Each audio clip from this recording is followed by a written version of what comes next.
എന്തിനായിരുന്നു അവള്?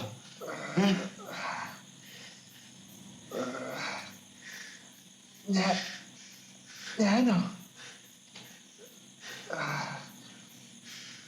അവൾ ഒറ്റക്കായിരുന്നില്ല.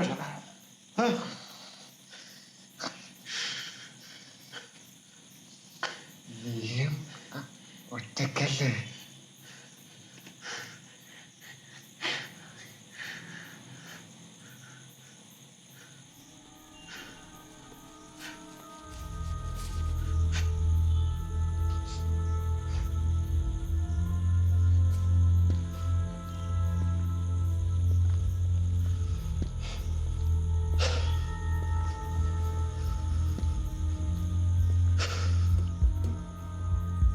അപ്പോഴാണ് അവന് മനസ്സിലാവുന്നത് അവ അന്വേഷിച്ച് നടക്കുന്ന ശരിക്കുള്ള സൈക്കോ അവൻ തന്നെയാണ്. അങ്ങനെ സ്ലോ മോഷനിൽ കിളിപോയി നടക്കുന്ന അവൻ്റെ BGM ഒരു മിഡ് ഷോട്ട്. പിന്നെ താഴെ return and director by Boney. എന്റെ പേരാ. തൻ്റെ പേരെന്തിനാ? എന്നെ ചൊറി കേട്ടോ. പിന്നെ ആരാണ് എഡിറ്ററിനെ നിന്നെ മുട്ടിച്ചേരാൻ പോണേ? എൻ്റെ കഥ ആ ഒരു ഇൻറ്റൻസിറ്റിയിൽ പുള്ളിക്ക് എഡിറ്റ് ചെയ്തെടുക്കാൻ പറ്റൂ. അല്ലാണ്ട് പുള്ളി നിനക്ക് അറിയാൻ പാടില്ലാത്തതുകൊണ്ടാ. പുള്ളി ഒരു പൊളിയാ. പുള്ളിയുടെ പേരെന്തായിരുന്നു? കാമനോ? കാമനല്ലടാ, നിക്കാമൻ. നല്ല ഊമ്പിയ പേരായിപ്പോയി. പുള്ളി ഒരേ പുള്ളിയാണ്. അപ്പൊ തന്നെ നോക്കി, ഈ ഗുദാമിൽ വന്ന് പുള്ളി വീട്ടിലെടുത്തേക്കുന്നത് തന്നെ ഒരു പട്ടിക്കുഞ്ഞു പോലും ഇല്ല. പിന്നെ നിന്നെ പോലെ ലോ ക്ലാസ് ഒന്നും മുട്ടത്തുമില്ല. പക്ഷെ മിണ്ടി തുടങ്ങിയാൽ വേറെ ലെവല. മതിയുടെ ഹൈപ്പേറ്റ് ചെയ്ത് ഇതിനെ പോലെ കുറെ എണ്ണത്തിനെ ഞാനും കണ്ടിട്ടുള്ളതാ. ഒന്നേലും ഞാനൊരു ഡയറക്ടറല്ലേ. ഹോളിവുഡ് ഡയറക്ടർ ഒന്നും അല്ലല്ലോ, അപ്പൊ ഷോർട്ട് ഫിലിം ഡയറക്ടർ അല്ലേ. അല്ലടാ, ഞാൻ സീരിയസ് ആയിട്ട് പറഞ്ഞു. നീ സംസാരിച്ചു നോക്കുമ്പോൾ നമുക്ക് അപ്പം മനസ്സിലാവും. ഇജ്ജാതി നാക്കാടെ ഉള്ളിലേക്ക് സമയം പോണതേ അറിയും. എന്ത് രസമായിട്ടാണ് സംസാരിക്കണേ. ആകെയുള്ളൊരു പ്രശ്നം എന്താണെന്ന് പറഞ്ഞു കഴിഞ്ഞാൽ പുള്ളിക്ക് ഒരു നെറ്റ് ലൂസാണെന്ന് തോന്നുന്നു. ചില ഐഡിയാസ് ഒക്കെ കേൾക്കും. മതി നടക്ക്.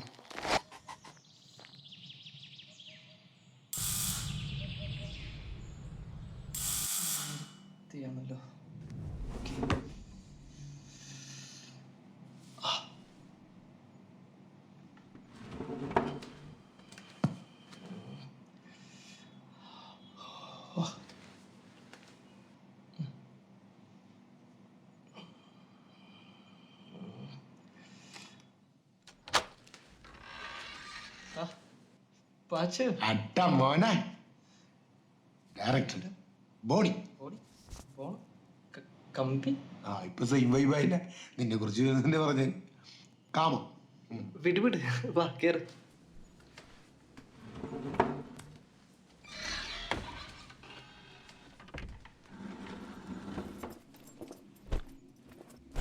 ആരോടെങ്കിലും മാറി കുത്തിരിയടേ.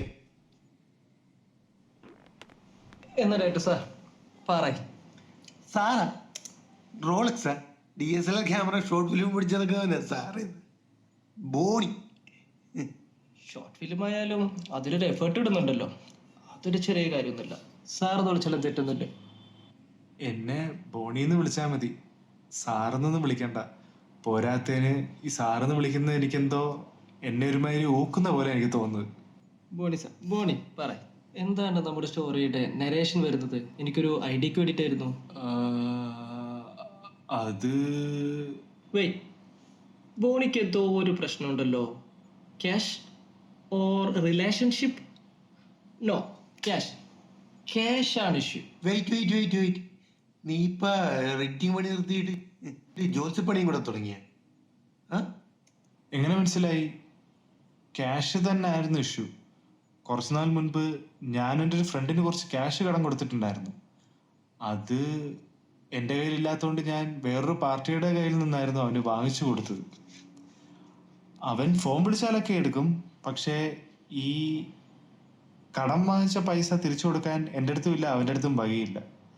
അങ്ങനെ എല്ലാവരുടെ മുമ്പിൽ ഞങ്ങൾ കള്ളന്മാരായി. അങ്ങനെ ഇരുന്നപ്പോഴാണ് ഈ ഒരു ഷോർട്ട് ഫിലിം കോമ്പറ്റീഷൻ വന്നത്. രണ്ട് കാര്യങ്ങളുണ്ട്. ഒന്ന്, ഈ മോഡിൽ നിന്ന് വർക്ക് ചെയ്ത് കഴിഞ്ഞാൽ ഒന്നും വർക്കാവില്ല. രണ്ട്, കോള ഒരുപാട് ഹെൽത്ത് ഇഷ്യൂസ് ഉണ്ടാക്കും. സോ രണ്ടിനുള്ള സൊല്യൂഷൻ ആ കട്ടിനടിയിലുണ്ട്.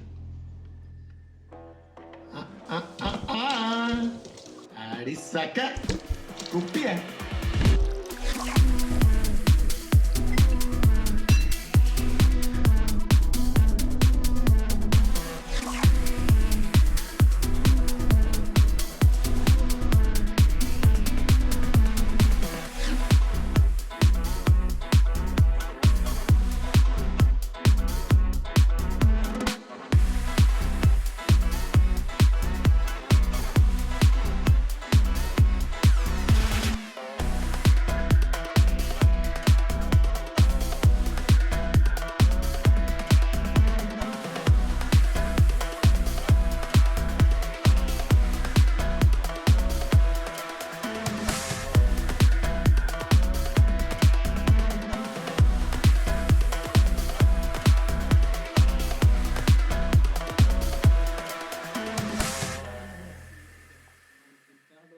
അത് കേട്ടാ അറിയോ?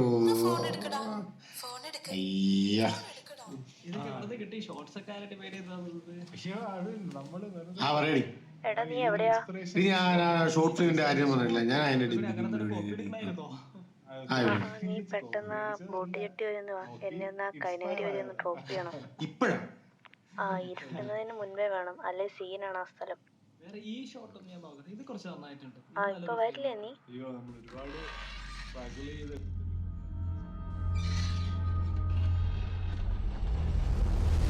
എടാ ഷോട്ടില് ഞാൻ ഈ കണ്ടത് നമുക്ക് പാകിലോൺസൊക്കെ നോക്കാം നമുക്ക്. അത് വലിയ കുഴപ്പമില്ലാത്തതുകൊണ്ട് ചെറിയൊരു രസമുണ്ട്. സ്വാധീനിപ്പിക്കുകയാണ്. സ്വാതി പെങ്ങള് ഞാൻ ബാഗ് എടുത്തേ. പെട്ടെന്ന് വരത്തില്ലേ? പെട്ടെന്ന് വരും. ഒരു ഒന്നര മണിക്കൂർ വരും. നിങ്ങൾ അപ്പത്തേക്കും നിങ്ങൾ എല്ലാം ഒന്ന് ഫിനിഷ് ചെയ്ത് വെക്കും. പെട്ടെന്ന് വരും.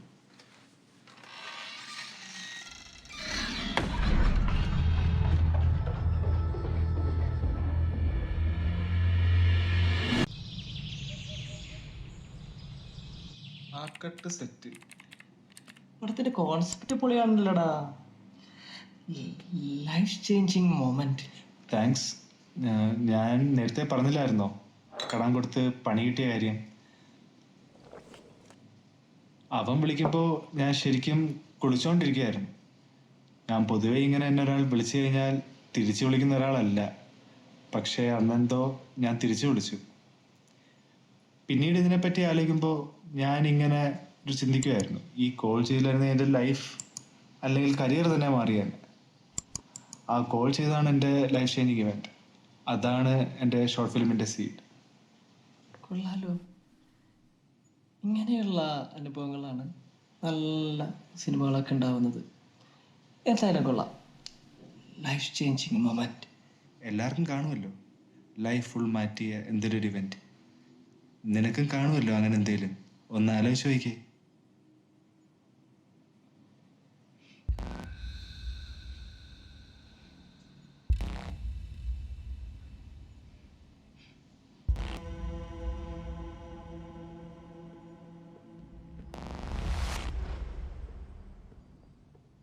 ലൈഫ് ചേഞ്ചിങ് മൊമെന്റ് അല്ല, ഒരു ലൈഫ് ചേഞ്ചിങ് ടെക്സ്റ്റ്. ഞാൻ എൻ്റെ ഏറ്റവും ലോ പോയിന്റിലായിരുന്നു. എൻ്റെ ഓവർ സംസാരം കാരണം കൂട്ടുകാരില്ലായിരുന്നു. പിന്നെ എൻ്റെ ഗസ്റ്റേഴ്സൊക്കെ ആളുകൾക്ക് പേടിയായിരുന്നു. ഈ എഡിറ്റിങ്ങിലുള്ള ഇൻട്രസ്റ്റ് കാരണം കുറേ സപ്ലൈകളുമായി വീട്ടിൽ നിന്നും പുറത്തായി. ഒരേ വൈബത്ത് കരുതിയ പെങ്കൊച്ചും ബ്രേക്കപ്പായി.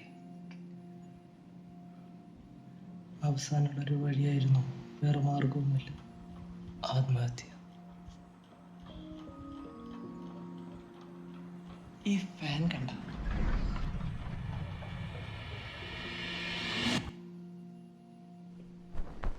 കട്ടിലിൽ കയറി ഈ ഫാനിൽ ഒരു പുതപ്പൊക്കെ വലിച്ചു കെട്ടി സകല ധൈര്യം സംഭരിച്ച് തൂങ്ങാൻ നിൽക്കുകയായിരുന്നു. അപ്പോഴാണ് എനിക്കൊരു മെസ്സേജ് വന്നത്. അതൊരു ഫോർവേഡഡ് മെസ്സേജ് ആയിരുന്നു. നോട്ടിഫിക്കേഷനിൽ 2-3 ലൈൻ വായിച്ചപ്പോൾ തന്നെ എനിക്കെന്തോ കണക്റ്റായി.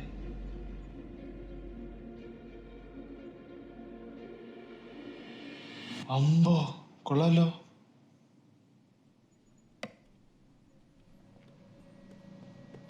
സംഭവം ഇതാണ്. ലോസ് ഏഞ്ചലസ് പോലീസിന് സോൾവ് ചെയ്യാൻ പറ്റാത്ത ഒരു കേസായിരുന്നു അത്.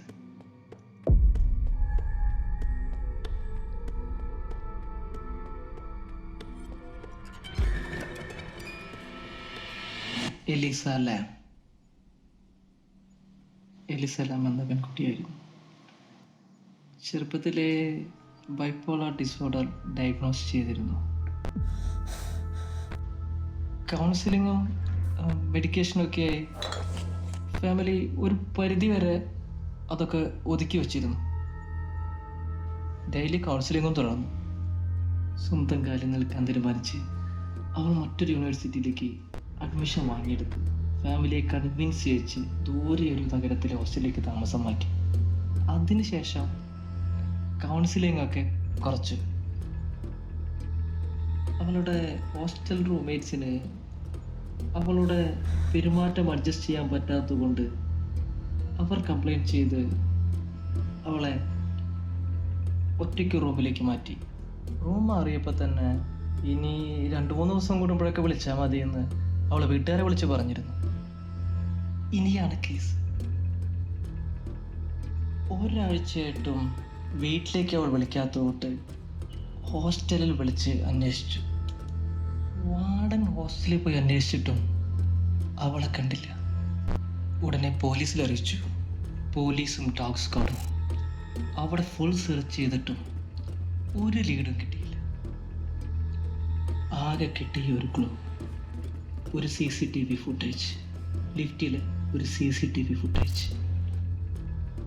അവൾ പേടിച്ച് ഹോസ്റ്റലിലെ ലിഫ്റ്റിൽ കയറുന്നതും അവിടെ ബട്ടൺസ് ഞെക്കുന്നതും ഡോർ അടയുന്നതിന് മുന്നേ അവിടെ നിന്നും പുറത്തിറങ്ങി എങ്ങോട്ട് ഓടിപ്പോകും. പിന്നൊരു CC ക്യാമിലും അവളെ കണ്ടിട്ടില്ല. കേസ് ഓൾമോസ്റ്റ് ഫ്രീസായി നിൽക്കുമ്പോഴാണ് ഹോസ്റ്റലിലെ പിള്ളേർ വെള്ളത്തിലൊരു ചീഞ്ഞ നാറ്റം കംപ്ലൈൻറ്റ് ചെയ്ത് ടെറസിലെ വാട്ടർ ടാങ്ക് തുറന്നു നോക്കിയപ്പോൾ ടെറസിലെ വാട്ടർ ടാങ്ക് തുറന്നു നോക്കിയപ്പോൾ അതിനുള്ളിൽ എലീസല മരിച്ചു നില. പോലീസ് പിന്നെയും വന്നു. ബോഡി കിട്ടിയെങ്കിലും കേസ് പിന്നെയും കോംപ്ലിക്കേറ്റഡ് ആയി. 15 അടിയോളമുള്ള ആ സ്ലാബിലേക്ക് കയറാൻ ഇനിയോ മറ്റു യാതൊരു മാർഗങ്ങളും ഉണ്ടായിരുന്നില്ല. അതുമാത്രമല്ല, അതിനു മുകളിൽ 350 കിലോയോളം ഭാരമുള്ള ഒരു വലിയ സ്ലാബ് ഉണ്ടായിരുന്നു. അത് ഒരാൾക്കെന്നല്ല 3 പേർക്ക് പോലും ഉയർത്താൻ പറ്റുന്നല്ലായിരുന്നു. പിന്നെയും ഉണ്ടായിരുന്നു മിസ്റ്ററീസ്. മുകളിലേക്കുള്ള വാതിൽ നമ്പർ ലോക്കുമായിരുന്നു, അലാറാം ഉണ്ടായിരുന്നു.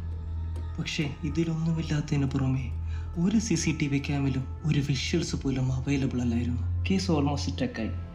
നല്ല മീഡിയ അറ്റൻഷൻ ഉള്ളതുകൊണ്ട് പോലീസ് ഫയലുകളെല്ലാം കൂടി പബ്ലിഷ് ചെയ്തു. ആരെങ്കിലും മറ്റെന്തെങ്കിലും തെളിവുകളുമായി വരുന്നതിന് വേണ്ടി ആളുകൾ പല തിയറികളുമായി വന്നു.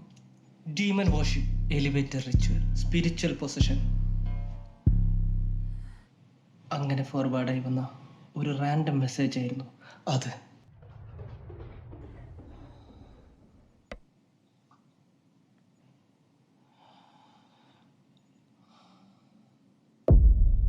ആരെയോ എന്തിനെയോ കണ്ട് പേടിച്ചോടി കയറിയതായിരുന്നു.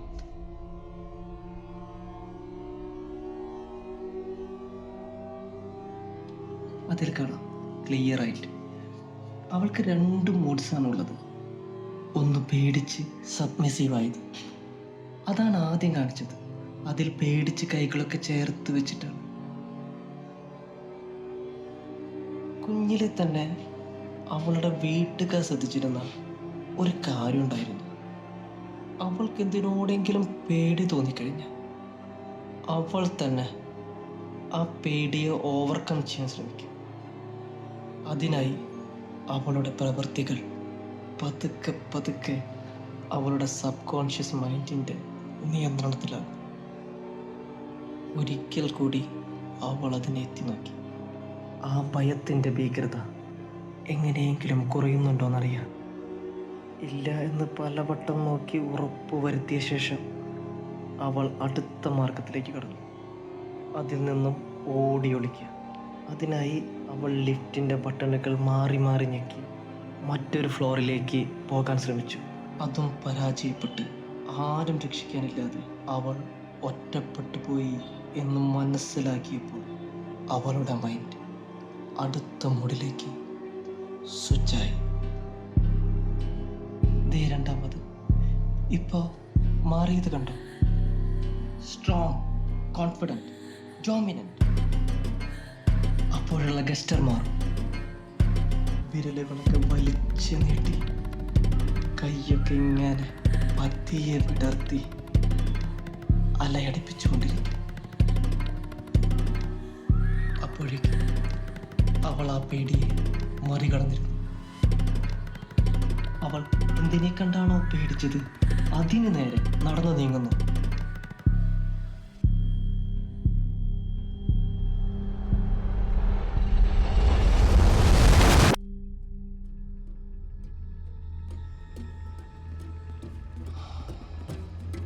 ആ കേസ് ഇതുവരെ സോൾവ് ചെയ്തിട്ടില്ല.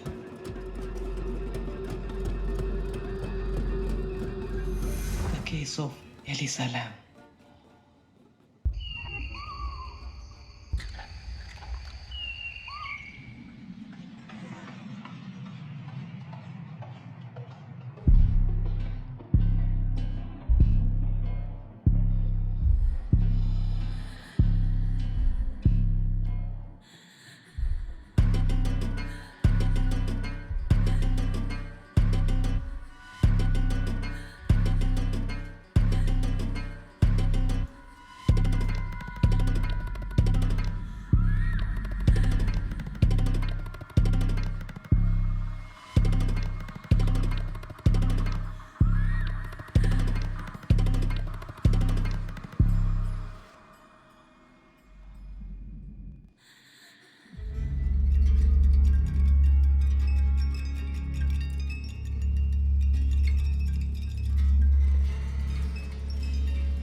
പേടിക്കണ്ട, ഇതെന്റെ ഫ്രണ്ടാ.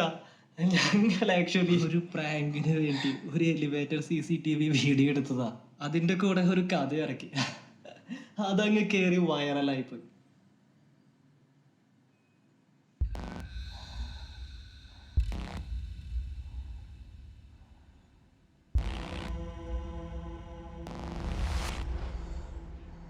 നോട്ടിഫിക്കേഷനിൽ 2-3 ലൈൻ വായിച്ചപ്പോൾ തന്നെ എനിക്കെന്തോ കണക്റ്റായി. സ്വഭാവത്തിൻ്റെ വ്യത്യസ്ത നിറങ്ങൾ കാരണം ലോകം തനിക്കെതിരെ തിരിഞ്ഞുവെന്ന് തോന്നിയ നിമിഷങ്ങളുണ്ട്. ഏകാന്തത ജീവിതം കീഴടക്കിയ ഒരു പെൺകുട്ടിയുടെ കേസ് ഫയലാണിത്.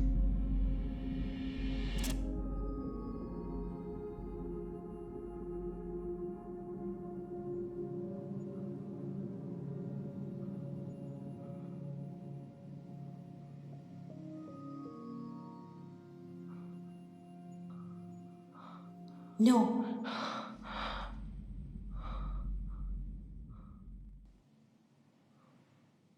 ഇനി നീ ഒറ്റയ്ക്കല്ല.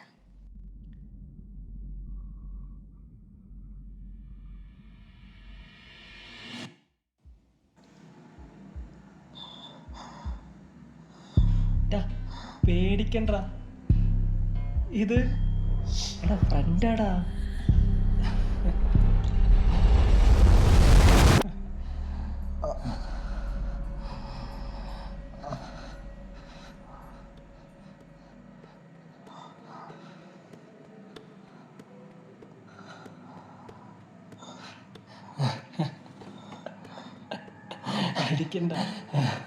പേടിക്കണ്ട.